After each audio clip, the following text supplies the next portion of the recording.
अस्सलाम वालेकुम और खुशामदीद। आज है 30 मार्च 2026 और सितारों की रोशनी में आज का दिन सेहत के लिए बहुत ही ख़ास है। अगर अपनी तवानाई को बेहतर बनाना है और पुरानी तकलीफ से छुटकारा पाने का कोई रास्ता ढूंढ रहे हैं तो आज की ये मालूमात बिल्कुल आप ही के लिए हैं। चलें इसको तफसील से देखते हैं। अच्छा, कभी सोचा है कि कुछ दिन बगैर किसी वजह के थकावट क्यों महसूस होती है और कुछ दिन इतनी चुस्ती? ये एक ऐसा एहसास है जो हम सब महसूस करते हैं और इसकी वजह अक्सर हमारी समझ से बाहर होती है। तो आज हम इसी सवाल का जवाब सितारों की रोशनी में तलाश करेंगे। तो इसका जवाब सितारों में छपा है। देखें, आज 30 मार्च का दिन कायनात की तरफ से हमारी सेहत के लिए समझ लें एक वेकअप कॉल है।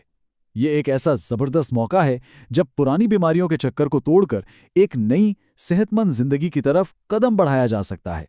चलें अपने पहले हिस्से की तरफ बढ़ते हैं, जिस्मानी सेहत। यहाँ हम ये समझने की कोशिश करेंगे कि आज कायनाती तवानाई हमारे जिस्म पर आखिर असरअंदाज हो कैसे रही है, हमें किन चीज़ों से एहतियात करनी है और हम अपनी हिफाजत के लिए क्या कर सकते हैं।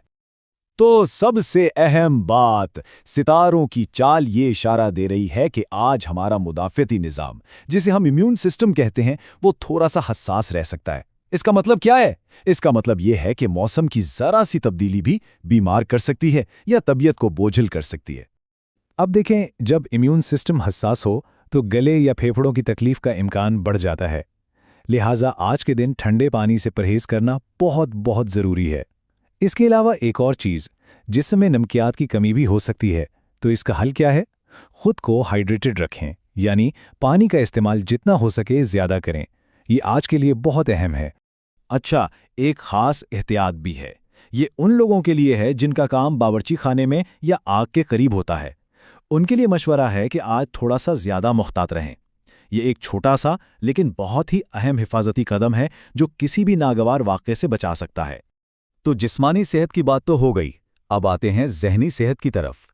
क्योंकि आज का दिन सिर्फ जिस्म पर ही नहीं बल्कि हमारे दिमाग और जज्बात पर भी गहरा असर डाल रहा है।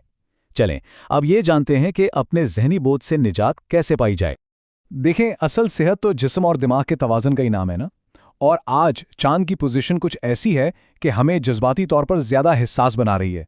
तो कोशिश ये करनी है कि पुरानी बातों या बेवजह की फ़िक्रों में उलझकर अपनी कीमती तवानाई ज़ाया ना की जाए। तो आज का दिन है माफ़ करने का और आगे बढ़ने का। पता है, जब हम पुराने गले शिकवों का बोझ दिल से उतार देते हैं ना, तो उसका असर सीधा हमारे जिस्म पर पड़ता है। हम खुद को हल्का फुल्का और ज़्यादा तवाना महसूस करते हैं। इसके साथ साथ अगर थोड़ा सा वक्त कुदरत के करीब गुजारा जाए तो ज़हनी सुकून के लिए ये बेहतरीन साबित होगा। और अब हम पहुंचे हैं आज की सबसे ख़ास हिदायत पर।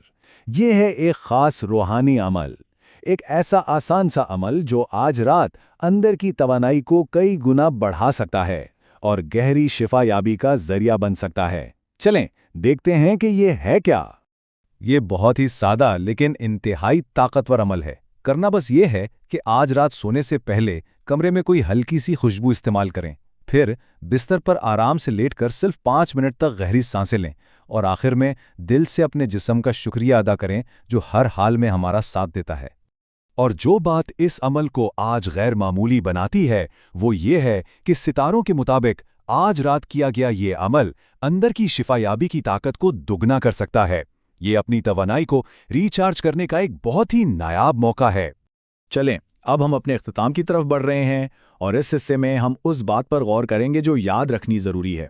देखें, आज जो कुछ भी हमने सीखा है ना, वो सिर्फ आज के दिन के लिए नहीं है। याद रखें, आज उठाया गया एक छोटा सा कदम मुस्तकबिल की सेहत की एक मजबूत बुनियाद रख सकता है। एक बहुत पुरानी और गहरी कहावत है, पहला सुख निरोगी काया। मतलब क्या है इसका? मतलब यही है कि जिंदगी की सबसे पहली और सबसे बड़ी खुशी एक सेहतमंद जिस्म है। सच पूछें तो इससे बड़ी कोई दौलत है ही नहीं। तो याद रखने वाली बात यह है कि आज का दिन आने वाले पूरे हफ्ते की बुनियाद है। अगर आज हम अपनी सेहत का ख्याल रखते हैं तो यही मुस्बत तवानाई काम में, रिश्तों में, ज़ाती तरक्की में, यानी जिंदगी के हर शोबे में कामयाबी की राह हमवार करेगी। और अब आखिर में एक सवाल, आज की इन तमाम बातों से मुतासिर होकर अपनी सेहत के लिए कौन सा एक नया कदम उठाने का अहद किया जा सकता है? इस पर ज़रूर सोचिएगा, क्योंकि जैसा कि हमने पहले भी कहा, सेहत ही सबसे बड़ी दौलत है।